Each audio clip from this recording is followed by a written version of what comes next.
Ceci est notre Côte-Nord. Elle est le visage de nombreuses grandes familles qui sont venues il y a bien longtemps s'y installer avec le cœur plein d'espoir et un esprit d'aventure. Un vaste territoire bâti à la sueur de leur front par plusieurs générations. Une terre sillonnée par la route 138 et bordée par le fleuve Saint-Laurent. Plusieurs de ses habitants ont joint leur voix à la nôtre afin de vous chanter cet hymne de fierté. Mon nom est Émilie Lavoie et voici Histoire d'un village.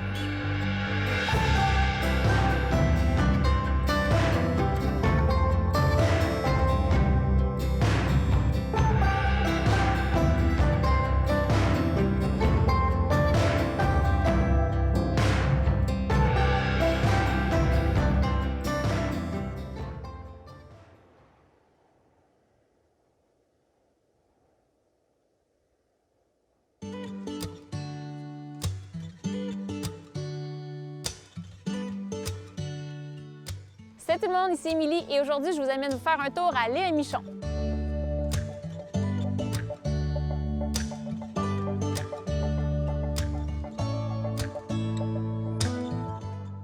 Aujourd'hui, on découvre le pittoresque village de l'île à Michon ou l'île Michon et on va y rencontrer le couple de Monsieur et Madame Deraps.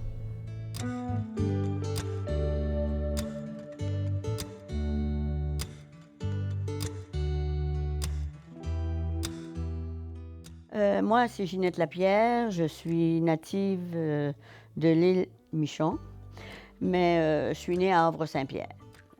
Ma mère, moi, je suis la plus vieille de la famille, fait que ma mère avait été accouchée à Havre-Saint-Pierre. Mais j'ai passé ma vie jusqu'à ce que mon époux m'amène à l'extérieur. Disons que lui, il est allé aux études à l'extérieur, puis il venait passer ses vacances. C'est là qu'on s'est rencontrés. OK. Puis, durant qu'il était à l'université, ben moi, j'attendais. Moi, j'étais la plus vieille de la famille, puis nous autres, nos grands-parents ont toujours demeuré avec nous autres, les parents de mon père.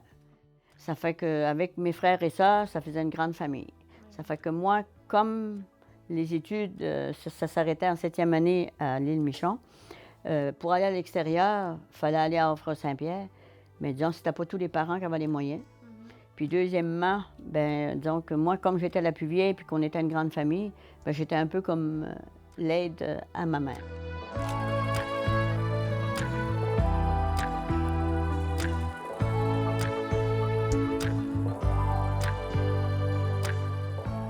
Disons que mon grand-père, il avait 18 ans quand il est arrivé des Îles-de-la-Madeleine. Il est arrivé avec ses parents puis ses frères. Parce que ses parents avaient déjà venu à l'île Michon pour pêcher. Parce qu'aux îles, il n'y avait pas grand poisson. Fait qu'à un moment donné, quand ils ont vu qu'ils étaient obligés de venir sur l'île, à l'île Michon, bien là, à ce moment-là, ils ont décidé de s'installer là. Mais ça les a pris, je ne peux pas dire le nombre, parce qu'on a des mononcles qui nous comptent à ça, puis mon grand-père aussi. Mais eux autres, c'était avec des barges qu'ils appelaient. Puis c'était à la voile, il n'y avait pas de moteur. Ça fait que ça les a pris un bout de temps parce que tout dépendait des vents. Ça fait que ça les a pris un bon bout de temps pour arriver à la terre ferme. Ils partaient vraiment à l'aventure. Ah oui, c'est sûr, parce qu'il n'y avait rien. Là. Il a fallu qu'ils se fassent je pourrais peut-être dire des maisonnettes avant de se faire des maisons, disons, potables. Disons, il n'y avait pas d'endroit pour acheter les matériaux à l'île Michon. Il fallait qu'ils s'organisent pour aller chercher ça. Puis même, il y a peut-être des familles qui faisaient leur bois de construction eux-mêmes, parce qu'il y avait des moulins, puis ils arrivaient à se faire du bois parce que c'était pas toutes des maisons, des châteaux.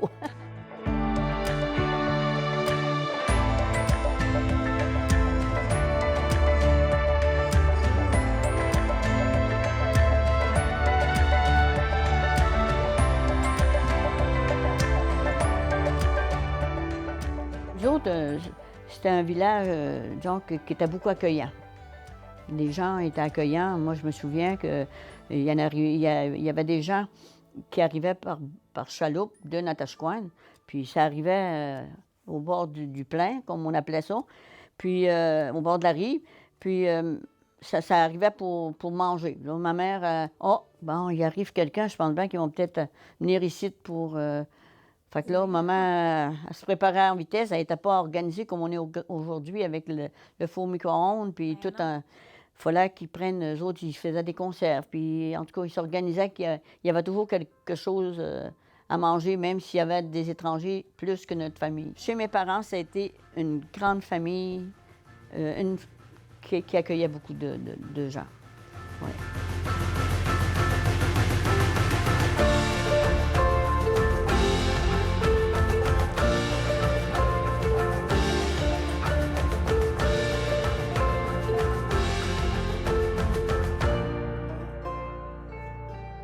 Bonjour, je me présente Steve Dubreuil, anthropologue sétilien rattaché au musée régional pendant de nombreuses années, maintenant enseignant au cégep, et puis chercheur à la Société historique du Golfe depuis un bon bout de temps aussi.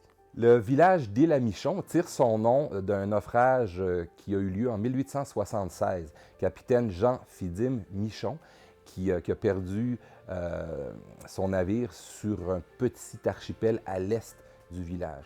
On est à 3-4 km à l'est d'Aguaniche, dans ce cas-ci.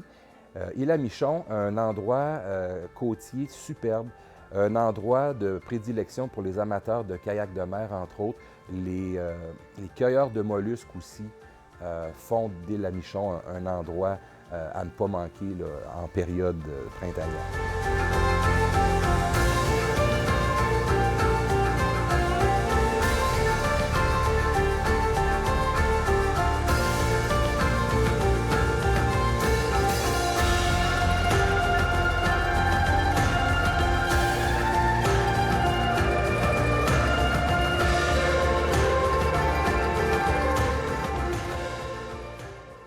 Bien, il y a eu les Lapierres, ça, du côté de mon grand-père.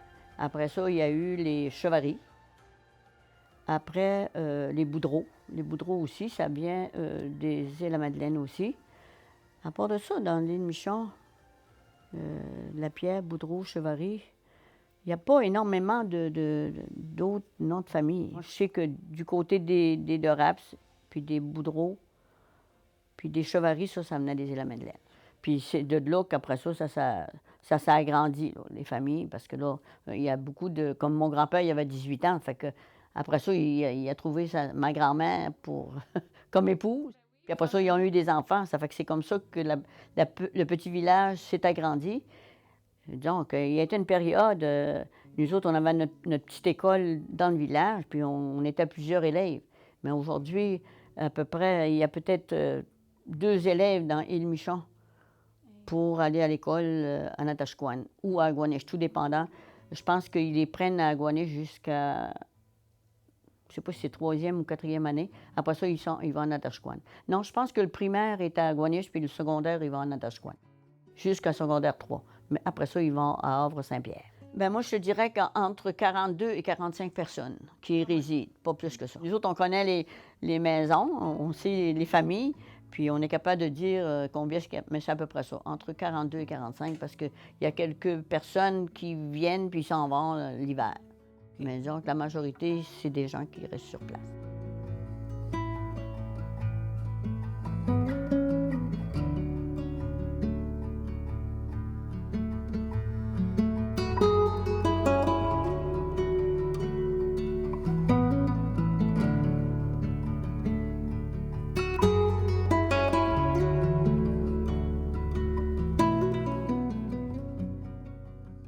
L'Île-à-Michon, ça a pris pas mal de temps qu'il y ait une épicerie. C'était à Aguaniche qu'il y avait des épiceries. Dans mon temps, moi, il y avait au moins 3 marchés à Aguaniche.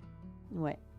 Donc, il y avait M. Boudreau, il y avait un de Raps, puis ensuite, il y avait, attends un petit peu, il y avait l'autre, c'était un Landry. Oui. Mais à Île-Michon, il y avait une madame, elle avait le bureau de poste, puis à côté de son bureau de poste, elle avait un petit marché. Là, on ne pouvait pas trouver, disons, il n'y avait pas différentes sortes de chaque produit, mais c'était la base. Mais seulement que c'était plutôt comme un dépanneur. Tu allais là chercher, il y avait des bonbons à la Seine. Ah, oui.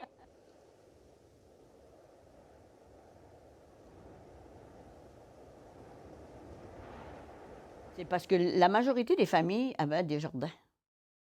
Il y avait des jardins, puis il y avait des animaux. Ça fait que là, les animaux, ben, ça servait pour leur viande. Puis les jardins, ben, c'était les produits, surtout les légumes, parce qu'il n'y avait pas beaucoup de fruits à part que la rhubarbe. Puis les fraises, puis les framboises des champs.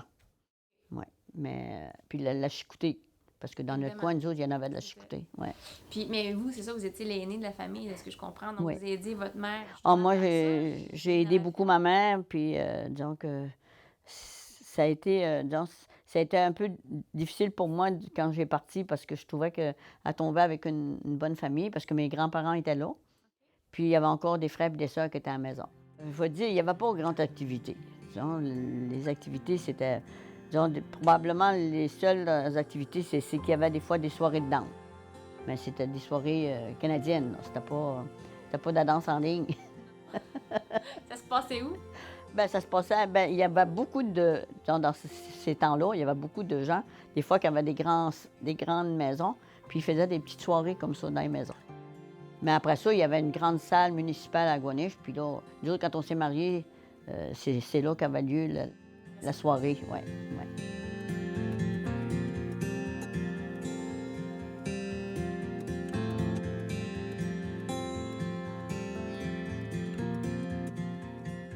Moi, la maison de mon grand-père, ça fait, attends un petit peu, ça fait 54, ça doit faire 56 ans que la maison paternelle a été détruite.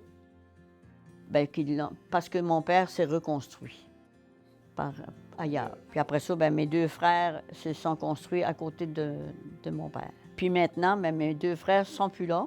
Ça a été racheté par quelqu'un d'autre. Et maintenant, il y a des gens, oui, qui viennent en vacances, puis ils prennent comme le goût d'avoir une petite maison d'été, parce qu'il y en a même plusieurs d'extérieur qui viennent comme ça.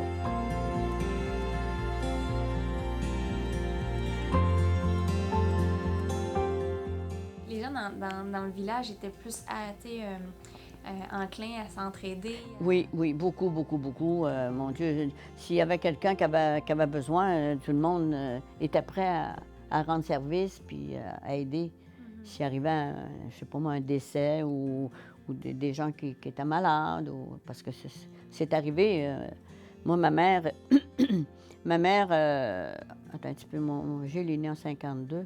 En 54, oui, en 54, ma mère a été au centre de Gaspé. Puis, nous autres, ben, mes grands-parents, ils étaient quand même âgés un peu, fait qu'ils ne pouvaient pas regarder toute la famille. Puis moi, ben, j'étais pas assez vieille. Dans ce temps-là, j'avais peut-être bien 7-8 ans, fait que j'étais pas capable de regarder à la maison. Ça fait que c'est un couple, le frère de mon père, puis ma tante, qui sont venus passer un an avec nous autres dans notre famille. Fait que ça faisait une bonne famille. Ouais. Puis quand maman est revenue, ben là, mon oncle et ma tante s'en ont retourné chez eux. Mais eux autres, il y avait déjà 2 enfants, ça fait que tout ça est arrivé dans notre maison à nous autres. Fait que c'est comme ça, je pense, que les gens, ils sont habitués de recevoir. Puis ça s'est continué parce que moi, après, j'ai été arrivée à Sept-Îles. Je pense qu'il n'y a pas beaucoup de familles par chez nous que je n'ai pas accueillies. Parce que dans ce temps-là, il n'y avait pas de route. Ça fait que les gens, ils venaient par avion ou par bateau. Ça fait qu'ils venaient pour l'hôpital, ils venaient pour magasiner, ça fait que j'en ai accueilli beaucoup, même des étudiants aussi.